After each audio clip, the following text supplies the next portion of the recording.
Tim fue un niño con días luminosos.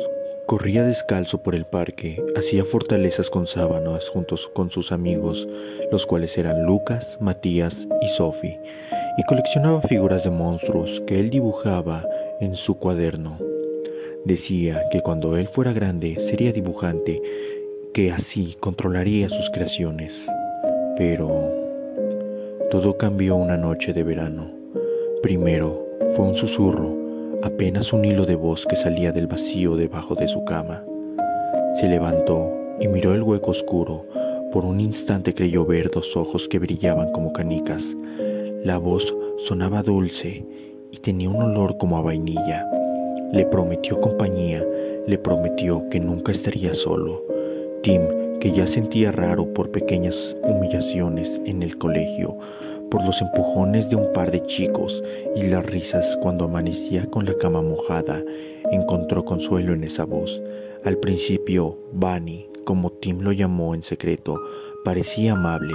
Le decía lo que quería oír, que no era débil, que no tenía por qué disculparse, que alguien más lo entendería. Pero la falsedad del consuelo se pudre rápido cuando se alimenta del miedo. Bunny no tardó en cambiar. Sus visitas eran cada vez más invasivas. En la noche traía olores intensos que no eran vainilla ya, un hedor a cosas húmedas, a algo que se pudre. A veces olía a hierro lejano. Tim empezó a despertar con marcas en los brazos, como si alguien le hubiera apretado las muñecas.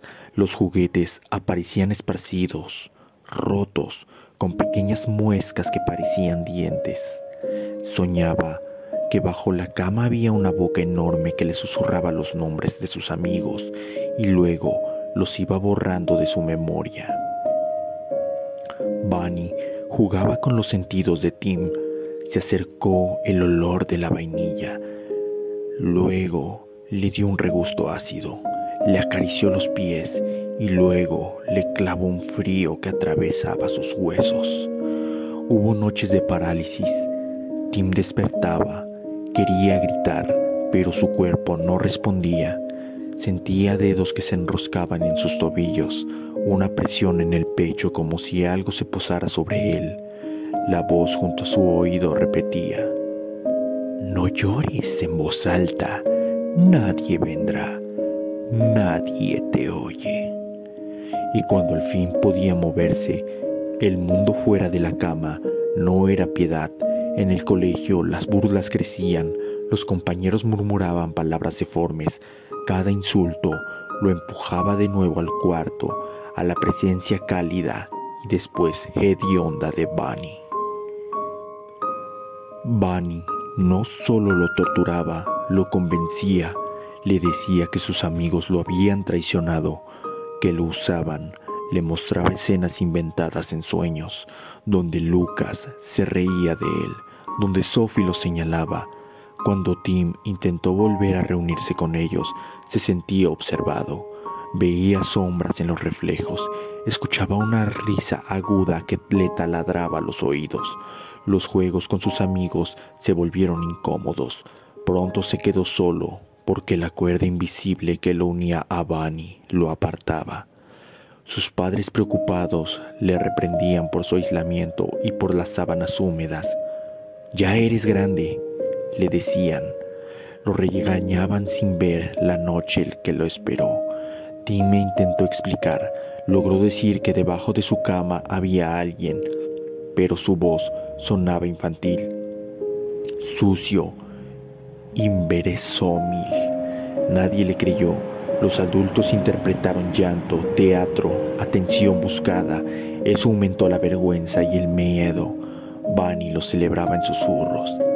«Ellos te culpan, yo no, yo te veo».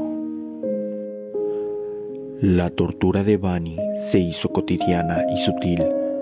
Lo despertaba con el sabor de la desesperación en la lengua, un regusto metálico que no se iba.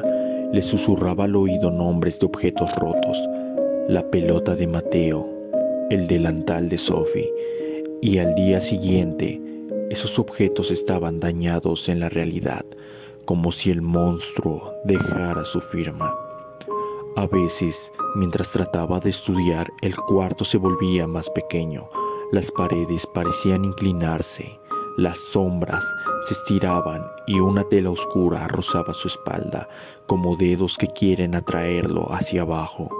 Escuchaba cada noche un rumor que parecía venir de lejos, pasos que se acercaban a la casa hasta que la lluvia los barría. Entonces la voz murmuraba: «Se van, pero volverán». El niño dejó de confiar en su propio cuerpo. Mirarse al espejo era una tortura. Su reflejo se distorsionaba y por un instante la figura en el espejo le devolvía una sonrisa que él no recordaba haber aprendido.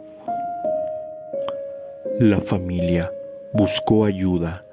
El pediatra, una psicóloga escolar. Tim dijo palabras sueltas, imágenes sueltas. Huele a vainilla. Me cubre la oscuridad. Siente mis huesos. Los profesionales anotaron y surgieron pruebas, control del sueño y tal vez medicación. Pero en casa, entre regaños y discusiones entre sus padres por el estrés, nadie llegó a comprender la profundidad del horror nocturno. Cuando Tim trató de mostrarles una marca en su brazo, su madre le atribuyó a rasguños de juego. Su padre negó la posibilidad de algo sobrenatural y habló de disciplina. Bunny se aprovechó de la incomprensión, multiplicó sus juegos.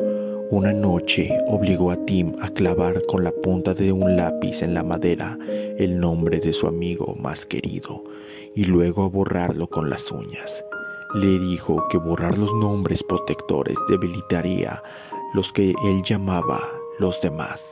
El dolor físico se mezcló con el humillante placer del control que Bunny le ofrecía, poder destruir lo que había amado. La presión se hizo insoportable, los gritos interiores se confundían con la voz de Bunny, y Tim empezó a creer que la única forma de lograr silencio absoluto era eliminar el lugar. Si quemo la casa, si la devora con fuego, ese olor saldrá con las llamas y con él Bunny. Para Tim, en su lógica quebrada, el lugar era la caja donde Bunny vivía entre sombras y memoria, así que destruirla sería liberación. Esa noche preparó cerillas. No pensó en sus padres. Su mente estaba nublada por la idea de terminar con la presencia bajo su cama. Encendió la mecha de una manera casi ritual. Una cerilla, otra, hasta que una chispa prendió la cortina. El fuego saltó voraz. En pocos minutos la casa comenzó a arder con rabia. Al principio, creyó que el olor a vainilla se iba diluyendo con el humo. Una sensación de triunfo le recorrió, pero el fuego se consumió, las voces de inmediato entre las llamas. Cuando los bomberos llegaron, Tim estaba afuera, sentado en la banqueta con manos quemadas, la ropa chamuscada, la respiración entrecortada. Miraba las llamas que ya eran brasas y repetía una y otra vez: se fue, se fue. No lloraba como un niño normal. Su rostro estaba vacío, como si el fuego hubiera cortado un cable vital. Los padres no sobrevivieron. Los vecinos vieron al niño y dijeron palabras. Era un chico raro. Se le veía raro. Pobre familia. Unos pocos contaron detalles extraños. Huellas bajo la cama que parecían arrastrarse. Un olor a vainilla que persistía entre las tablas. En el hospital, Tim dormía mucho. Cuando despertaba, murmuraba frases inconexas. Si no había casa, no habría bulto. Ya no lo oigo. Oigo algo diferente. A veces por la noche repetía con voz bebé. No quería. No sabía. Otros días una sonrisa se formaba en sus labios mientras miraba un punto en la pared y entonces susurraba como si contestara a alguien. otra vez, ¿vale? Los rumores crecieron y se retorcieron. Algunos decían que Tim había actuado por una psicosis repentina. Otros lo llamaban peligroso.